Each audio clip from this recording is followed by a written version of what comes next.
tema ambição e fé. Onde está a linha entre sonhar grande e idolatrar o sucesso? Hoje eu recebo o pastor André Luiz Valentim, da Igreja Missão Betel, pastor Manuel Correia, da Igreja Assembleia de Deus Ministério de Madureira, pastor Miqueias, da Igreja Batista Getsemane. Meu amigo Wesley Martins, bom dia. Leia para nós, fazendo um grande favor, essa introdução. Bom dia, Hércules Dias. Bom dia, pastores, homens que almejaram grandes coisas. Davi queria construir um templo de Deus. Neemias queria reconstruir os muros de Jerusalém.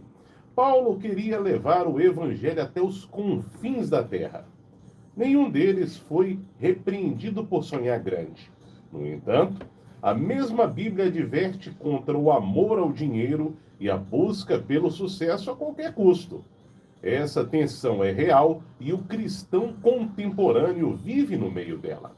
Há quem defenda que a ambição, quando submetida a Deus, é uma virtude. Para essa visão, conformar-se com menos do que se pode alcançar e abandonar o sonho por falsas humildades também são formas de desobedecer ao chamado de Deus. Por outro lado, há quem argumente que a cultura do sucesso infiltrou a igreja de forma perigosa.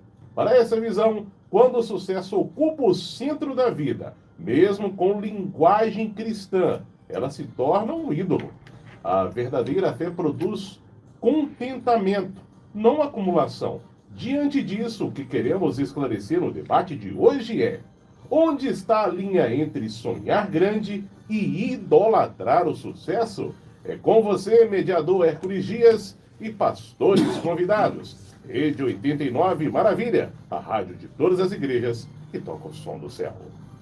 Meu amigo Wesley Martins, meu muito obrigado a você, ouvinte, que está nos acompanhando. Que Deus esteja abençoando cada um de vocês. Agora são 11 horas e mais 4 minutinhos. Muito obrigado aos pastores que aqui estão.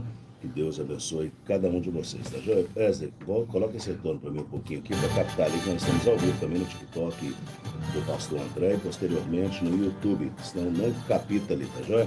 Coloca para a gente, fazendo um favor, esse retorno dessa caixinha aqui, tá bom? Obrigado. Pastor André, pastor Manuel, pastor Miqueias. A Bíblia condena a ambição ou apenas a ambição com motivações erradas? Pastor André, bom dia, paz do Senhor. Qual que é a opinião do senhor? A Bíblia condena a ambição ou apenas a ambição com motivações erradas? Ambição com motivações erradas. Bom dia, paz do Senhor para todos que estão aqui, Wesley, pastor Miqueias, pastor Manuel Correia, Hércules Dias e todos os que estão nos acompanhando neste momento. Inicialmente, essa é a minha palavra. Só condena com a motivação errada. Se não tiver a motivação errada, pode ter essa ambição, né?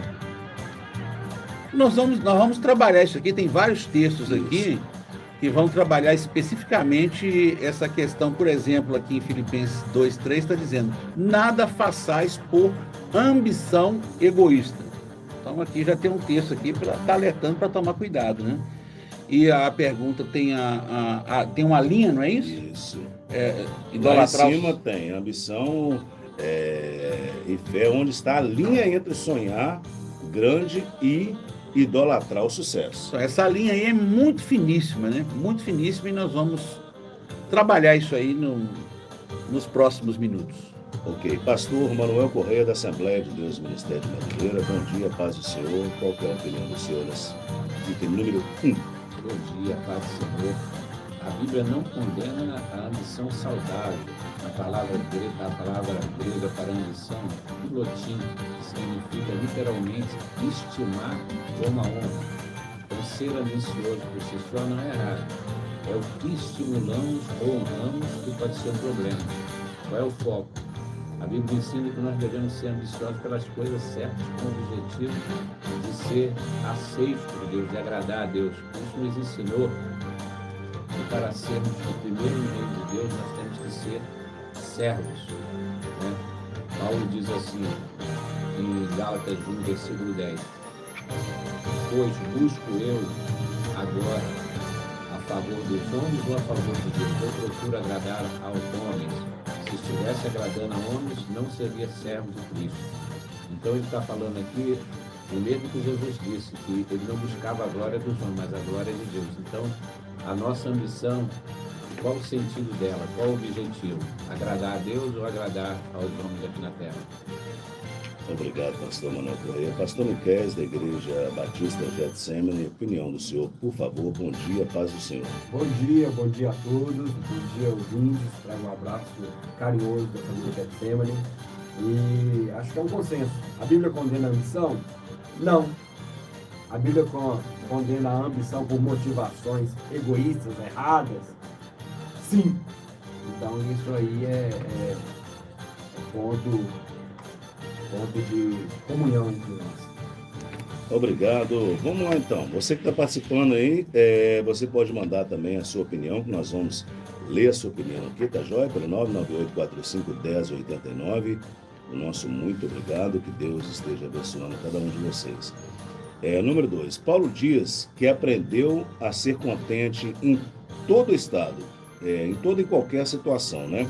Esse ensinamento é incompatível com ter grandes sonhos e metas, pastor André Luiz Valentim. E aí?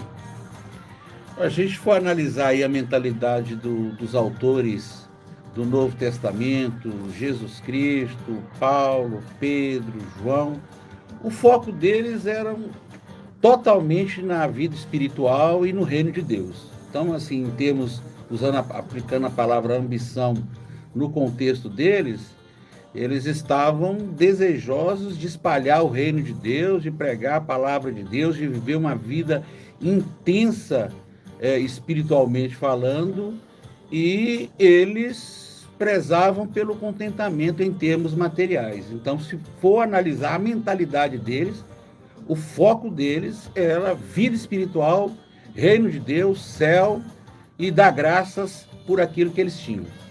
Glória a Deus. Pastor Manuel Correia, Assembleia de Deus, Ministério de Madureira. Eu concordo plenamente com o que o pastor André acabou de falar acerca dessa pergunta aqui, porque Paulo é realmente incompatível o que Paulo disse como ele vivia para um cristão materialista, porque o que Paulo diz no Filipenses 4, 12 e 13 eu sei estar abatido, sei também ter abundância em toda maneira, em todas as coisas estou instruído. Ele diz que ele está instruído tanto a ter fartura como a ter fome, tanto a ter abundância como a padecer necessidade. Aí vem aquele versículo que todo mundo conhece, o versículo 13. Posso todas as coisas naquele que me fortalece. Inclusive usa esse versículo fora do contexto, vai dizer eu posso tudo. Mas o que Paulo está dizendo aqui? Eu posso suportar até a fome, a escassez, mas também tempos de fartura, porque ele aprendeu a viver de uma forma ou de outra para agradar a Deus. Na verdade, essa ambição, aí existe a ambição de acordo com o que o mundo vê, né? E com o que Deus vê. Então, Paulo diz aqui que ele está instruído em tudo, né? Ele não está preocupado se ele não conseguiu comprar uma casa de praia. Ele está preocupado em agradar a Deus. Glória a Deus por isso. Pastor Miqueias, da Igreja Batista Getsemane. Opinião do senhor, por favor, pastor Miqueias. É isso aí. Paulo diz que aprendeu a ser contente em todo estado. Isso é lindo. E aí, esse ensinamento é incompatível com ter grandes sonhos e metas? Não, de maneira nenhuma. Não existe um tratar de Deus com a riqueza e a pobreza, tá, irmãos? Não existe pobreza no reino de Deus. Não existe pobreza. Existe o rico, aquele que é bem abastado, né? Tem o suficiente para transbordar muito na vida de outros. E existe aquele que tem o suficiente, o provisional, o cuidado de Deus ali dentro das suas limitações. E cada um, sejam muito rico ou aquele provisionado, eles vão ser colocados nessas condições, ou vão usufruir dessas condições, se ele anda segundo a vontade de Deus, de acordo com o amadurecimento dele, com aquilo que Deus vai trabalhar no coração dele. Lá em Tiago, o primeiro capítulo de Tiago, ele fala sobre isso, sobre nós sermos provados por Deus, para acharmos aprovados, alcançarmos maturidade e viver o melhor de Deus. Então, quando nós pegamos ali Provérbios capítulo 10, verso 22, fala assim: a bênção do Senhor enriquece e não acrescenta dores. Então, nós podemos entender que o Senhor vai me colocar na medida que eu dou conta de ser fiel e caminhar com Ele. O Senhor jamais vai te dar uma bênção. A gente até ouve, né, erroneamente na igreja, aquela frase que fala assim, ó, existe bênçãos que vêm para maldição. Jamais. Deus jamais vai te dar uma bênção que vai te derrubar. Então, a vida de Paulo é um modelo para nós. Mas se tratando de riqueza, sucesso, nós precisamos levar em consideração os vários homens de Deus, os vários modelos de Deus na palavra dele. Eu estava aqui, obrigado, pastor Miquel, estou olhando, é gambiarra, pastor André Luiz Valentim, que ele está fazendo ali, ó. Ele está fazendo a live, Recursos técnicos. Ele pegou meu copo com água, colocou lá embaixo. Depois para até beber essa água que está abençoado. Oh, meu Deus. Vamos lá, pessoal. Muito obrigado a você que está nos acompanhando. O que a Bíblia define como o sucesso? Essa definição é compatível com o que a sociedade e até a própria igreja tem pregado nos dias de hoje. Muitas igrejas pregam o sucesso como só materialmente falando, né? Aquela teologia da prosperidade. Outros que estão até mesmo usando a teologia da prosperidade disfarçada, né? Eles disfarçam ali que não tem essa teologia só da prosperidade, mas se for olhar bem, estão introduzindo isso sim. Pastor André Luiz Valentim. Se eu pegar o Antigo Testamento, eu vou ter embasamento para focar no sucesso material, em várias partes, em vários textos. Agora, se for para o Novo Testamento, o foco do Novo Testamento está relacionado à vida espiritual, relacionamento com Deus, renúncia ao pecado, santidade, volta de Jesus, escapar da condenação eterna, viver a glória na Nova Jerusalém. É o que está nos ensinamentos de Jesus, é o que está nos ensinamentos de Paulo, de Pedro, de João, etc, etc, etc. Então, assim, para focar em prosperidade terrena, Antigo Testamento.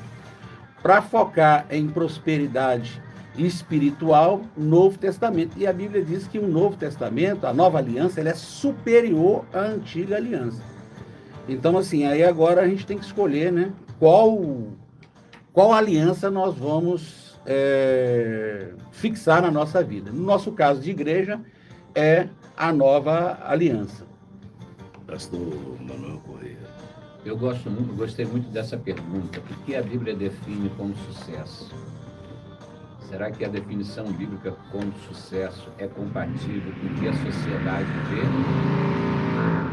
E é compatível com o que a própria igreja tem pregado? Aí eu não diria a própria igreja, algumas igrejas. Mas a definição de sucesso bíblico, né? A definição de sucesso bíblico é incompatível com a visão dessa sociedade e com a pregação de algumas igrejas. É incompatível. Eu vou falar aqui sobre, de uma forma bem breve, sobre a vida de Jeremias. E todos sabemos que Jeremias era um homem de Deus, usado por Deus na época de apostasia. Jeremias cumpriu o propósito de Deus na terra, do jeito que Deus queria. Jeremias, por causa de suas profecias, ele foi considerado como um traidor pelos hebreus. Jerusalém foi tomada do jeito que ele falou, depois de ter profetizado várias vezes. Jerusalém foi tomada e o povo levado para o cativeiro. Quando o capitão da Babilônia chega e toma Jerusalém, ele diz para Jeremias: escolhe, vai para a Babilônia para ser bem cuidado pelo rei e ser bem protegido lá, ou fica na terra. Ele falou: vou ficar na terra para ajudar Gedalias. Quem era Gedalias? Era o homem que Nabucodonosor deixou, ali para comandar o povo que tinha ficado. Eles mataram Gedalias e agora ficaram com medo de Nabucodonosor voltar. Pediram para Jeremias orar se ele devia ir para o Egito ou não. Jeremias orou, eles não ouviram a voz de Jeremias e resolveram voltar para o Egito e levaram Jeremias para o Egito. Ali o ministério dele terminou no Egito. A pergunta que faço, Jeremias foi um fracasso ou um sucesso? Aí está a diferença de sucesso na visão da sociedade e na visão de algumas igrejas. Jeremias foi um sucesso ou foi um fracasso? Na minha visão, ele foi um sucesso, porque ele fez exatamente o que Deus mandou e cumpriu o propósito de Deus na terra. Ok, pastor, obrigado. Está tendo, você que está nos acompanhando, está tendo, depois eu vou até lá falar com o síndico, porque esse horário tem que, né, se precaver dessas coisas. Está tendo uma obra do lado aqui, então deve estar Esse horário é para sair para o almoço, né? deve estar saindo Ligar corrida aí às no 16. irmão que está nos acompanhando aí. Pastor Miqueias, mesma pergunta para o senhor, pastor Miqueias da Igreja Batista Getsemane. Rapaz, o pastor Manuel e o pastor André falando, me trouxe à memória algo muito interessante. Quando Deus chama Isaías para pregar, Isaías é maravilhoso, Deus dá um aviso a Isaías: você pregará e ninguém ouvirá. Qual é o segredo de sucesso de uma pregação, por exemplo? Será que é alcançar o público? Será que é ser ouvido? Conversões em massa? Ou simplesmente a vontade de Deus? A gente precisa primeiro definir a palavra sucesso. A palavra sucesso é o resultado positivo de uma ação, a grosso modo. O que o mundo define como sucesso, irmãos, na maioria das vezes tem a ver com poder de influência e poder monetário. Infelizmente, dentro de nossas igrejas, parece que esse veneno também entra. Hora ou outra, você vê em algumas igrejas algumas pessoas sendo privilegiadas, ou melhor, sendo tratadas e até bajuladas, porque tem uma posição social de influência ou uma capacidade financeira, ou pelo menos aparente capacidade financeira, abastada. Então, o que acontece? O sucesso à luz da mentalidade mundana não condiz com o que a palavra nos ensina. E aí o pastor André, ele trouxe muito bem exatamente o esclarecimento da nova aliança. O que é sucesso segundo a palavra do Senhor? É exatamente ter uma vida de intimidade com Jesus, totalmente desconectado do mundo e totalmente conectado com o Senhor. E aí, embora a lei, né pastor André? A lei, ela tem uma roupagem diferente para o sucesso, porque o sucesso para Israel era chegar na Terra Prometida. Isso é o que? Um bem material. Um bem material. Mas Davi, ali no Antigo Testamento, ele também escreve e fala assim, ó: deleita-te do Senhor, e ele satisfará os desejos do seu coração. Salmo 139, verso 4. Ou seja, o que a criatura verdadeiramente precisa é a presença de Deus. O segredo do seu sucesso está na presença de Deus que você vai atrair para a sua vida. Esse é o verdadeiro sucesso. Isso é verdadeiramente, você pode falar assim, ó: eu sou alguém bem sucedido. De que adianta o homem ganhar o mundo todo e perder a sua alma? De que adianta a gente acumular várias riquezas e ter o coração angustiado, não desfrutar de nada, uma família em pé de guerra, uma família cheia de doenças, enfermidades? Isso é o primeiro. Então, o verdadeiro sucesso é estar caminhando com Jesus. Ok. Vamos lá, pessoal. Agora são 11 horas e 21 minutos, 11 horas mais 21 minutos. Nossa, muito obrigado. A teologia da prosperidade distorceu a visão do cristão sobre o sucesso ao tornar... Desculpe-me. A teologia da prosperidade distorceu a visão do cristão sobre o sucesso a ponto de tornar difícil distinguir ambição legítima de ganância espiritual. Pode ficar à vontade aí e reler, se quiser reler aqui, por favor, tá? Teologia da prosperidade distorceu a visão do cristão sobre o sucesso a ponto de tornar difícil distinguir ambição legítima de ganância espiritual. Olha, se eu compreendi bem aqui a pergunta, ela distorceu sim a teologia da prosperidade. Para embasar a teologia da prosperidade, basicamente é em cima do Antigo Testamento. Vou voltar àquela fala anterior. Em cima do Antigo Testamento, e se for basear no Novo, vai ter que fazer muito malabarismo ali, em alguns textos ali. Então, a teologia da prosperidade, né, para os ouvintes, é dizer que você tem que ser rico. É dizer que quanto mais você der de dinheiro, mais você vai ser abençoado.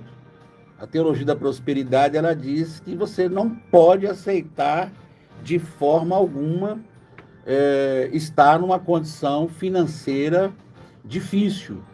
Aí vai ficar assim muito difícil, porque nós temos vários cristãos no mundo que estão sofrendo extremamente em todos os aspectos, e principalmente na questão financeira. Então, a teologia ela vai distorcer e vai ter pessoas que vão ficar decepcionadas, porque, inclusive, eu até preguei isso ontem lá na nossa igreja, com base no livro de Tiago, onde Tiago ele diz que o irmão abatido vai se gloriar na sua exaltação, mas o rico também quando ele tiver problema financeiro. Quando ele tiver problema financeiro, o rico, ele também vai continuar firme na fé. E não somente esse texto, tem vários outros textos, né, que falam sobre isso. Então,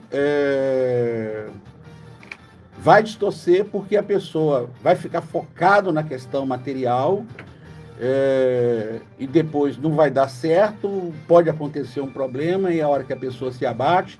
Inclusive, tem vários processos na justiça aí de pessoas requerendo dinheiro de igreja, né?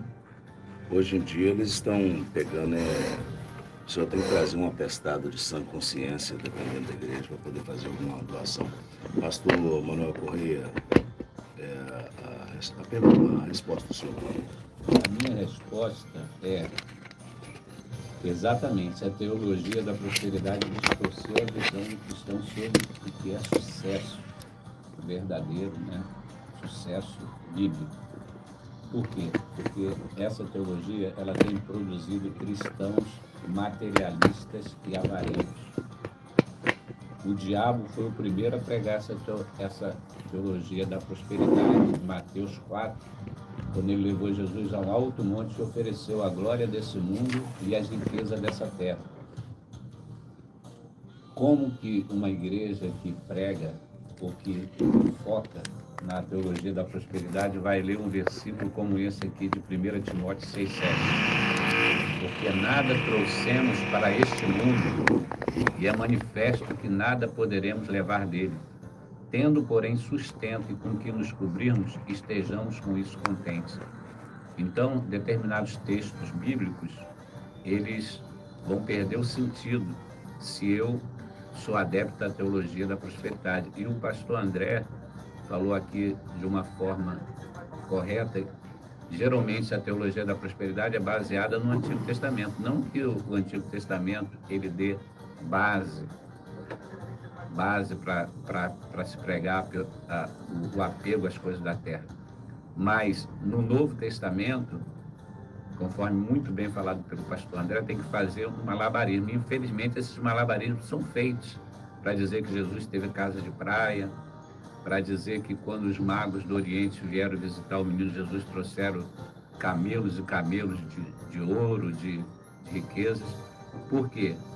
Porque precisa-se fazer com que o povo fique naquela ambição, e naquela ambição ele dê tudo que ele tem, né, com intenção de barganhar com Deus. Então, essa teologia, ela, infelizmente distorceu, trouxe um prejuízo muito grande para o Evangelho, né, porque muitos acham que a igreja só está interessada no meu dinheiro. Inclusive, tem um livro que eu li que fala sobre uma igreja com propósito.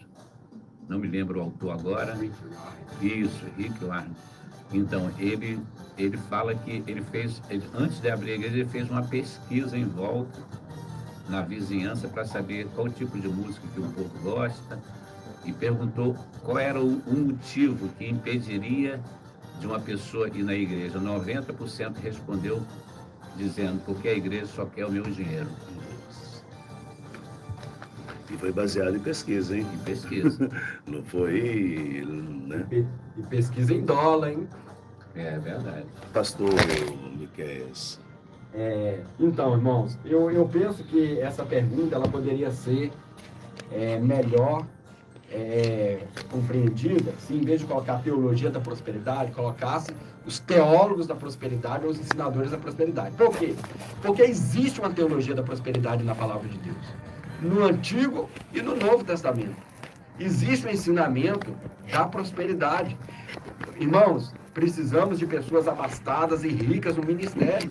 Jesus era sustentado por mulheres ricas que sustentavam o ministério de Jesus. Então, assim, muitos homens ricos pertenceram ao ministério de Jesus. Então, a gente precisa entender que dinheiro é uma coisa que é muito falado na Bíblia. Exatamente porque as pessoas se deixam enveredar muito pelo engano das riquezas. Então, a teologia da prosperidade, na minha visão, não distorceu nada. Ela está lá, limpa, simples e pura. Os teólogos da prosperidade, os ensinadores da prosperidade, como o pastor Manuel falou, torcem a palavra, inventam história, né? Jesus tem até a casa na praia, e aí, assim, aquele malabarismo diabólico, demoníaco, ganancioso, mundano, para manipular as mentes para ganhar dinheiro, porque tomou gosto em tomar dinheiro das mentes mais frágeis. Então, existe uma teologia da prosperidade, da palavra do Senhor, tá bom? E homens guiados por demônios têm utilizado da palavra do Senhor para manipular mentes mais frágeis. Então, isso é um problema grave no meio da igreja. Então, agora a gente precisa entender o seguinte também, Hércules. Nós herdamos da Igreja Católica o voto de miséria. A Igreja Evangélica saiu, a Igreja Protestante saiu de dentro da Igreja Católica e a gente herdou o voto de miséria, o voto de pobreza, né? E por muito tempo a gente ignorou ferramentas incríveis, por exemplo, como a rádio. A rádio foi um veículo extremamente ignorado pela igreja. A televisão foi demonizada. E aí agora, infelizmente, só nos resta tentar reclamar e corrigir, porque aqueles que ocuparam essas vias usaram da teologia da prosperidade, alguns, tá, irmãos, para manipular as massas, porque viram desse veículo maravilhoso o alcance. Então, a gente precisa também eliminar esse simplismo do meio do povo de Deus e saber que nós precisamos avançar. Tudo tem a ver com o propósito do que eu busco. A riqueza, a posição, sabe? Tudo tem a ver com o propósito que eu busco. É disso que eu preciso entender. Qual é o meu propósito? Pastor Manuel, pastor André, concordam que a Bíblia tem essa teologia da prosperidade? Pastor André, pastor Manuel, como o pastor Miquel disse ali, não sei lá, essa teologia que nós estamos debatendo aqui, e que nós herdamos algumas coisas também da Igreja Católica. A teologia da prosperidade moderna, eu não vejo ela na Bíblia, não. Agora, a Bíblia ela fala sobre prosperidade. Isso aí é no Antigo, no Novo, enfim. Olha, o que eu falo para o povo de Deus é buscar o equilíbrio. Equilibrar a vida espiritual e a área material. Só para ajudar a clarear mais o entendimento, teve pessoas na nossa igreja que se converteram, as pessoas estavam num estado miserável, situação precária, foram libertas por Jesus, foram batizadas, Deus abriu porta, aí pegou o gosto de ganhar dinheiro. Aí começou a comprar aqui, começou a comprar ali, foi mobiliando a casa, e foi crescendo, e essas pessoas antes estavam em todos os cultos. Aí agora, um emprego não foi suficiente, agora tinha que trabalhar de dia e de noite. Queria ganhar mais dinheiro. Aí passou a vir na igreja só no domingo. Aí daqui a pouco começou a vir de 15 em 15. E agora está desviado, está no mundo. E não é culpa minha, porque eu prego esse equilíbrio na questão entre a área espiritual e a área financeira, priorizando a vida espiritual. Eu falo, se o seu trabalho, se o que você vai fazer vai te matar você na fé, procure outro trabalho. Nós até falamos sobre isso ontem, né, pastor? Verdade. Vamos lá, pessoal. Número 5, né? É o número 5. 5, é. Muitas pregações prometem ao crente um grande destino. Uma vida... É fora que tá aqui? Tá Fora do comum. Fora do comum? Fora do Ah, comum. tá, porque tá uma distânciazinha do foi ar isso aqui. mesmo. Uma vida fora do comum. E um propósito grandioso. Existe algo errado em ser uma pessoa simples, comum e sem grandes realizações? Eu, particularmente, acho que não. Pode ficar à vontade. E aí? Deu para Pra entender? mim, deu pode para ser. entender. Ou começa, vamos começar, pastor Miqueias, tá? Vamos alternar que já vai. Pastor Miqueias, muitas pregações prometem ao crente um grande destino, uma vida fora do comum, uma vida espetacular, extraordinária e um propósito grandioso. Existe algo errado em ser uma pessoa simples, comum e sem grandes realizações? Não tem problema nenhum. A pessoa ser simples, ser de poucas realizações, a pessoa ser grandiosa, ser de muitas realizações, não tem nenhum problema. A cada um, né, Mateus 25:15, a cada um na medida da sua capacidade. Na medida da sua capacidade, daquilo que você dá conta. E é isso que Deus está moldando em você, para você fazer coisas grandiosas em Deus, à luz dos olhos de Deus, não à luz dos olhos dos homens. E eu preciso compreender que Paulo, ele tinha uma trajetória incrível no mundo. E ele falou que considerou toda aquela trajetória incrível esterco, lá em Filipenses 3:8, porque ele queria viver a trajetória que Deus queria para ele. Só que se você pegar a vida que Paulo tinha, com a vida que Paulo teve, o jeito que ele morreu e foi sepultado, o velório de Paulo, já parou para pensar como foi o velório de Paulo? Se é que teve? Então, não, a vida de Paulo antes era melhor, mas Paulo entendeu que viver a vontade de Deus era a fonte de todo o sucesso que ele queria. Então, quando eu vivo segundo a ótica de Deus, posso ser pequenininho segundo os homens, grandão segundo os homens, isso tudo é válido, é a medida da sua capacidade. Aí o pastor André falou algo muito interessante, ele exemplificou algo muito interessante. Você tem que tomar cuidado se aquilo que você está buscando, que você acha que é grandeza, está roubando o seu coração de Jesus. Isso é um perigo. Mas o profeta falou isso, se veio de Deus o que o profeta falou, amém. Mas eu vou te falar, tem muita profetada por aí. Cuidado com massagem de ego. Às vezes a gente acha que a gente é uma coisa e Deus tem outra muito superior para nós, mas na ótica dele. Pastor Manuel Correia. E aí, pastor? Essas pregações, né? Muitas pregações que prometem grandes coisas, coisas fora do comum, coisas grandiosas que Deus vai te colocar lá e vai fazer isso, vai fazer aquilo. Na visão desses pregadores ou dessas pregações, a pessoa, inclusive, que tem uma vida comum ou simples, né? Não tem grandes coisas, essa pessoa, na visão de muitas pregações dessa, a pessoa está com demônio ou a pessoa não tem fé. Porque Deus quer que você seja rico, Deus quer que você tenha muito. E muitas das vezes, né, a pessoa que está na sua simplicidade, não fazendo apologia à miséria nem à pobreza, porque não é pecado ser pobre, nem é pecado ser rico. Nós temos que entender que o dinheiro, ele tem existe uma fascinação muito grande pelo dinheiro e pelas riquezas da terra, e o diabo, inclusive, usa isso, né, essa ambição, para tirar a pessoa da presença de Deus, conforme o pastor André, ele contou aqui um caso que aconteceu, que acontece demais. A pessoa, quando não tem nada, ele está firme com Jesus. A pessoa começa a granjear muitas coisas, ele começa a se afastar de Deus, né? Exemplo, o cara está ficando rico, aí compra casa de praia, compra chácara. Não é pecado comprar nem ter carros. Vamos dizer, compra um aviãozinho, aí já não vai mais na igreja. Por quê? Ele já é autossuficiente. O dinheiro, ao invés de fazer bem para ele, fez mal. Eu acredito que a maioria das pessoas não estão preparadas para ter muito e continuar firme com Deus. Não fazendo apologia à pobreza ou à miséria.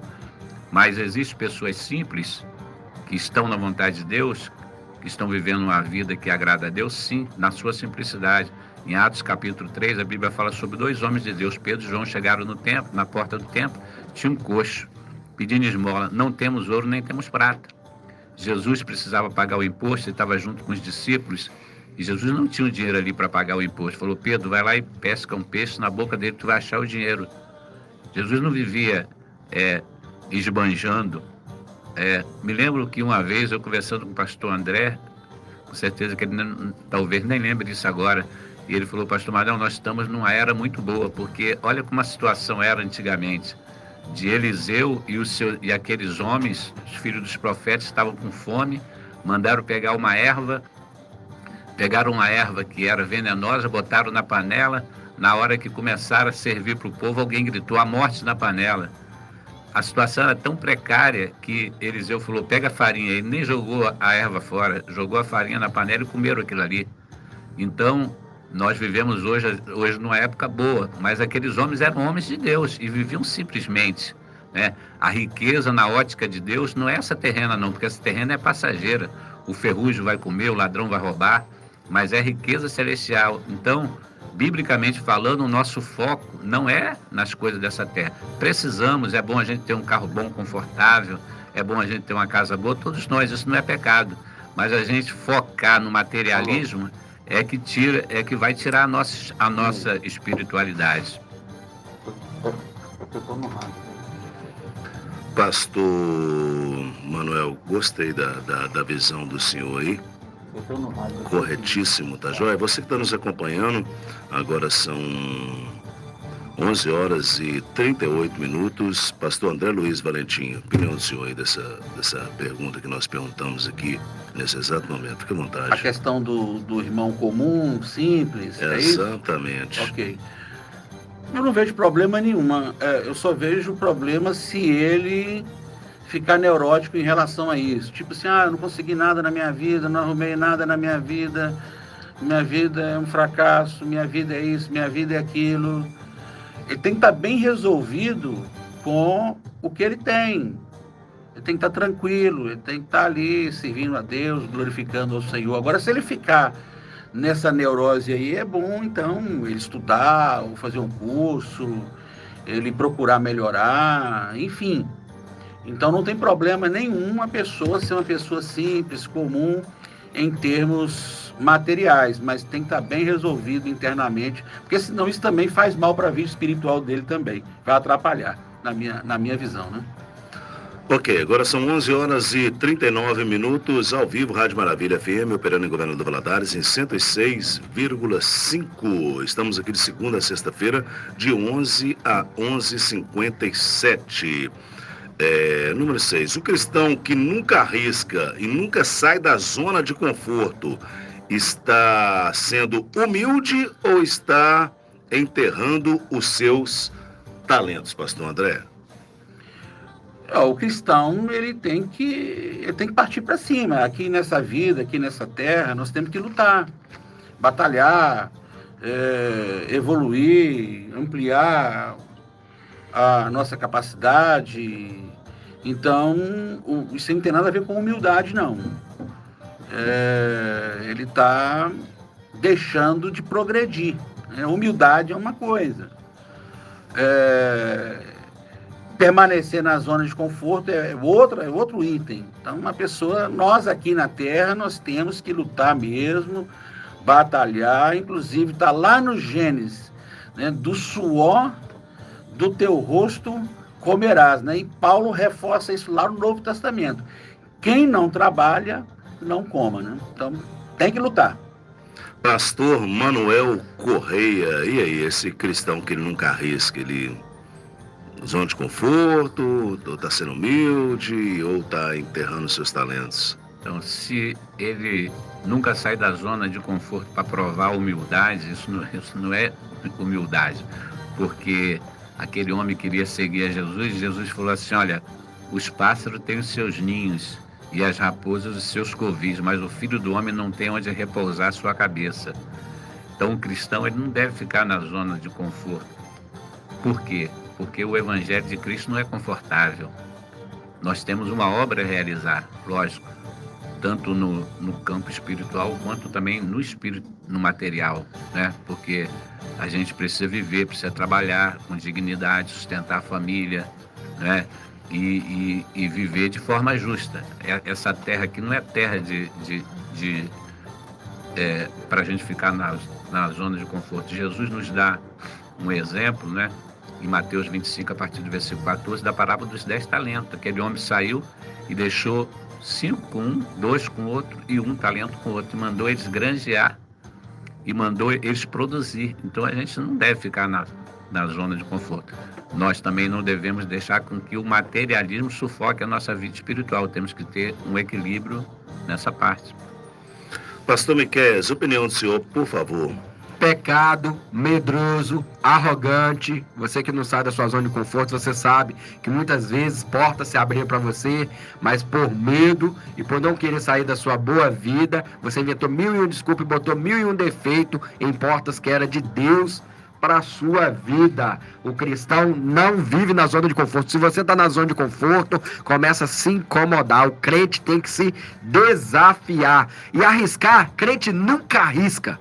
Crente deposita o propósito dele na mão do Senhor e sabe que de um jeito ou de outro a bênção vai vir para ele. Arriscar é coisas dos mundanos, aqueles que vivem de sorte. E humildade tem a ver com um caráter que não negocia diante da sua posição privilegiada. Então não tem nada a ver com humildade. O cristão que não se arrisca, ele está prejudicando a obra de Deus, ele está que não sai da zona de conforto, né? Que não avança, está prejudicando a obra de Deus, prejudicando a sua família, prejudicando a sua própria vida e deixando de viver coisas incríveis com o Senhor. Se desafie, sabe aquele curso que está engavetado aí? Desengaveta e vai fazer esse curso. Sabe aquele idioma que você queria aprender? Vai aprender. Sabe aquela academia que você está postergando? Vai pra academia, levanta desse sofá, desativa os streamers de filme e vai pra luta. Deus vai te honrar. Glória a Deus. Vamos seguir, vamos lá. Quando o sucesso chega, aí ó, o sucesso chegou, hein? Chegou. Como cristão evita que ele ocupe o lugar que pertence a Deus. Chegou o sucesso, Deus me honrou, me colocou numa situação de destaque, eu sou um pregador renomado, estou sendo internacional, eu sou um empresário de sucesso e Deus tem me honrado em todas as esferas da minha vida. Enfim, o sucesso chegou e como eu vou evitar que esse lugar, esse sucesso ocupe o lugar que pertence somente ao Deus de Israel? Olha, as práticas espirituais, eu falo práticas espirituais, né? Quais são as práticas espirituais, assim, de forma básica?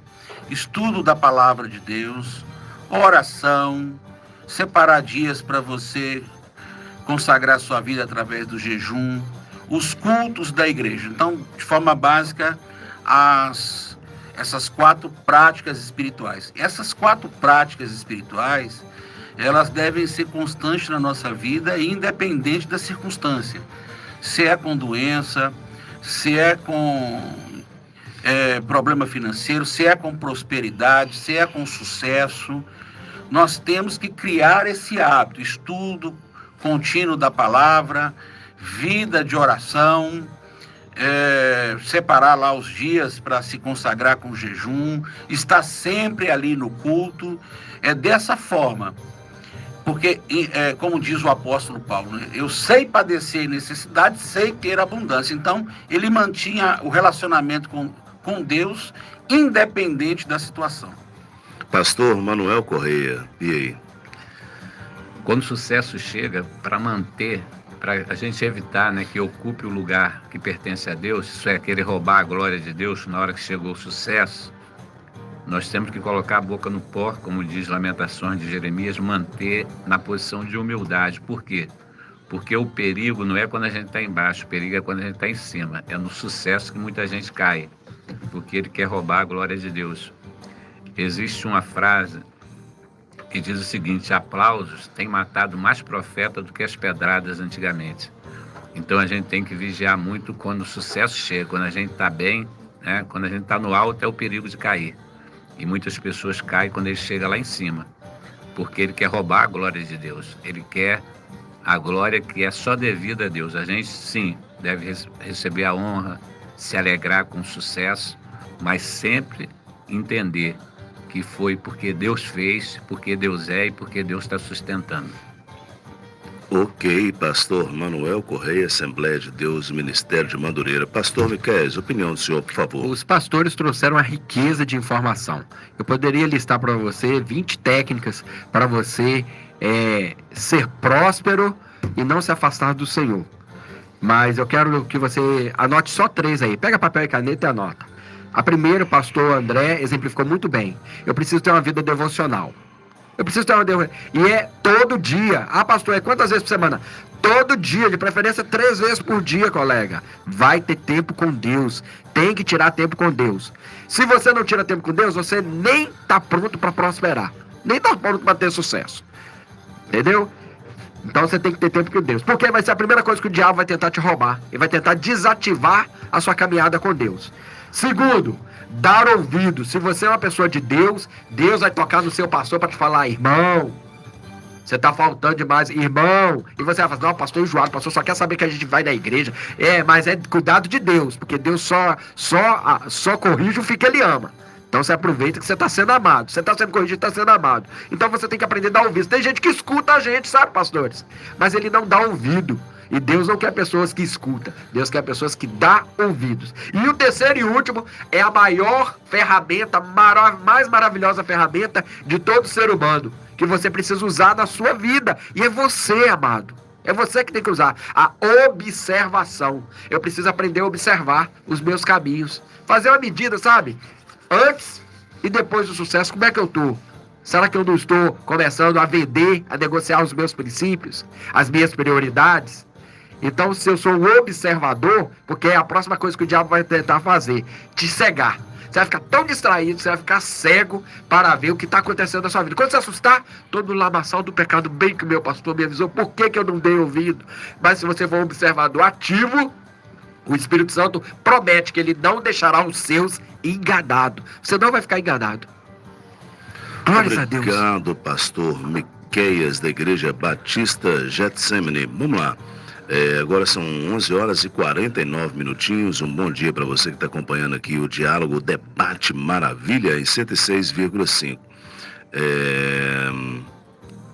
É o número 8, né? Existe diferença entre ambição pessoal, é isso mesmo? Existe diferença entre ambição pessoal e ambição pelo reino de Deus? Ou essa distinção é apenas uma forma de justificar o que já se quer? E aí, pastor? Pastores? Eu vejo que as duas coisas vão caminhar juntos aí. Acho que todas as pessoas, na verdade, todas as pessoas, não. Os autênticos cristãos, eles querem ver o reino de Deus crescer, prosperar, e eles também querem avançar em suas vidas. Isso aí é normal.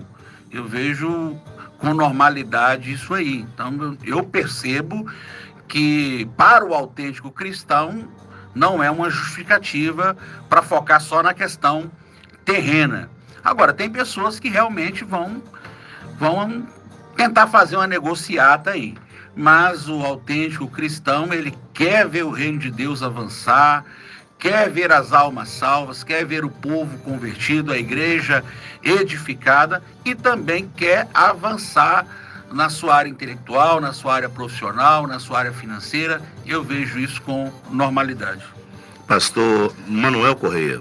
Eu também creio assim, existe diferença, mas ambições espirituais e ambições pessoais e ambições pelo reino de Deus. Mas até as nossas ambições pessoais, elas precisam ser para a glória de Deus. 1 Coríntios 10:31, Paulo diz que quer comais, quer bebais ou façais qualquer outra coisa, que tudo seja para a glória de Deus. Então a ambição pessoal ou também a ambição pelas coisas do reino, conforme foi citado aqui, ser cheio do Espírito Santo é uma ambição, ser usado por Deus, isso é muito bom, é incentivado pela Bíblia, a busca dos dons espirituais, tudo é importante, mas que tudo seja para a glória de Deus e não só por uma mera por simplesmente uma mera vaidade pessoal, para me mostrar que eu sou o cara, que eu estou na frente, que eu faço. Glória a Deus, pastor. Pastor Miqueias. Exatamente, Hércules. Eu até notei aqui também, pastor Manuel, 1 Coríntios 10:31. Quer beba, quer coma, faça para a glória de Deus. Para o cristão, só existe um tipo de ambição que você tem que buscar, é a ambição do reino de Deus, irmãos. Ah, você vai dar uma casa bonita para sua família? Sim, para a honra e glória de Deus. Pastor, você vai tirar férias e vai lá para Dubai com a sua família? Para a glória de Deus. Você vai comer bem, vestir bem, para a glória de Deus. Você vai comprar um carro bom para sua família, um carro que atende a todas as necessidades, para a glória de Deus. Olha, eu só falei de bens materiais, hein? Então, é a questão, irmãos, que tudo que eu buscar na minha vida tem que ser para a honra e glória do Senhor. Não é nada a respeito de nós, é a respeito dele. Sempre a respeito dele. Eu preciso ter isso em mente, irmãos, para, em nome de Jesus, não começar a justificar as minhas escapadelas da vontade de Deus por causa de riqueza, porque as pessoas usam isso demais com a gente, pastor. A gente, pastor, ouve muito, tá, irmãos? Essa ideia de que por estar zelando da família, que ele está abarrotado de serviço e, na verdade, está negligenciando a vida espiritual da família e dele. Então, quando você tem o foco, a ambição pelo reino de Deus, que é a única coisa que importa, irmãos, então você vai buscar todas essas coisas para a glória do nome do Senhor. Em nome de Jesus, faça isso na sua vida. Vamos lá, agora são 11 horas e mais 53 minutinhos, chegando já pertinho, bem pertinho mesmo do final. Um cristão que larga um emprego estável para empreender está exercendo fé ou sendo imprudente? Eu conheço um rapaz que tinha um salário muito bom mesmo, era gerente de uma loja em Governador Valadares, abriu mão ali e abriu a sua própria loja, ganha muito menos, mas a loja é dele. E aí, pastor? Repete de novo, por favor. Um cristão que larga um emprego estável para empreender, ele tem um emprego estável, trabalha para alguém, para empreender, está exercendo fé. Eu tenho fé, eu vou lá que eu vou vencer, eu vou abrir o meu próprio negócio. Ou está sendo imprudente em abrir mão de um emprego estável? Eu penso que isso aí é a decisão da pessoa, né? A responsabilidade é totalmente dele, né? Porque se der Mas certo... ele está sendo, fé ou é imprudência? Até porque não existe emprego estável, né, gente? Se ele está agindo com fé... Não, um irmão chegou para mim um dia, um irmão da nossa igreja, e falou: eu vou sair do emprego e eu vou abrir meu negócio. Eu falei: vai na fé, irmão, luta mesmo. Glória a Deus. Vai em frente. Eu incentivei ele, porque tem que fazer isso. A pessoa, nós já até falamos aqui sobre a questão de arriscar, não foi? Questão conforto, arriscar. Então tem pessoa que ele tem que tomar uma decisão entendendo que se der errado, se não der certo, ele também não vai se abater também, não. Ele tem que estar bem consciente do que ele vai fazer, buscar aconselhamento, fazer pesquisas, enfim. Pastor Manuel Correia aí, estou abrindo mão do emprego estável, tenho um emprego estável, muito bom, e vou empreender. E aí, o que eu tô fazendo? Eu tô exercendo fé ou tô sendo imprudente? Se for na direção de Deus, porque a gente ora, né? Pede a direção a Deus, então ele está exercitando a fé. Se realmente ele percebe que Deus está abrindo aquela porta para ele, é um ato de fé. Agora, se for sem direção de Deus, no chute, sem analisar as possibilidades prós e contras, ele está sendo imprudente. Ok, obrigado. Pastor Miqueias. Exatamente, concordo em número, gênero e grau. Tem direção de Deus? Vai na fé, meu irmão. Pastor, e se mesmo na direção de Deus eu quebrar? Rapaz, você já ganhou, porque você está entre uma multidão, você é um seleto que iniciou algo e tem experiência para contar nessa área. Pode ter certeza que isso vai trazer frutos. Eu preciso sempre observar que quando for direção de Deus, o empreendimento não vai me roubar de Deus, não vai me roubar da minha família e não vai roubar a minha saúde. Eu preciso compreender para não sair falando qualquer coisa que é direção de Deus, tá bom? Mas a direção de Deus, vai na fé, meu filho. Jesus te honre. 11 horas e 56 minutos, faltando um minutinho aos pastores. Como a igreja deve falar sobre sucesso sem cair nessa pregação aí da prosperidade. Como eu vou falar para o meu povo de sucesso sem falar apenas da prosperidade? Isso tem várias maneiras de se falar, né? Mas só tem uma fonte, várias maneiras e uma só fonte. Prega a Bíblia. Eu acho Prega a que Bíblia. a igreja deve falar ensinando sobre quem alcançou sucesso na Bíblia. Vamos lá na Bíblia ver quem alcançou sucesso e o que é verdadeiramente sucesso para Deus. É isso aí. A gente precisa, eu sempre falo isso com o povo da nossa igreja. Sucesso na visão divina e sucesso na visão humana. Então, prioridade é o sucesso na visão divina e vamos lutar aqui para a gente vencer nessa terra. Amém. Certinho. Que conselho os debatedores deixam ao jovem cristão cheio de sonhos que não sabe como equilibrar ambição e fé para a gente terminar? Ele tem que priorizar a vida espiritual em primeiro lugar. A vida espiritual, o relacionamento com Deus tem que estar em primeiro lugar. E aí então ele vai estudar, vai fazer o curso, ele vai buscar o progresso para a sua vida e tendo esse limite bem estabelecido. Se isso me prejudicar espiritualmente, eu saio fora. Pastor Manuel, Pastor Miqueias, temos que ir.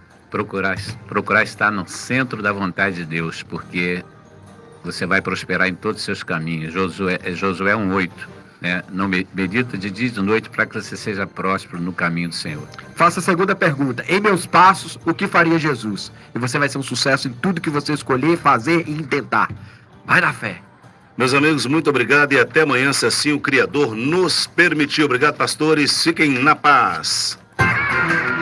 Você ouviu Debate Maravilha. No ar de segunda a sexta.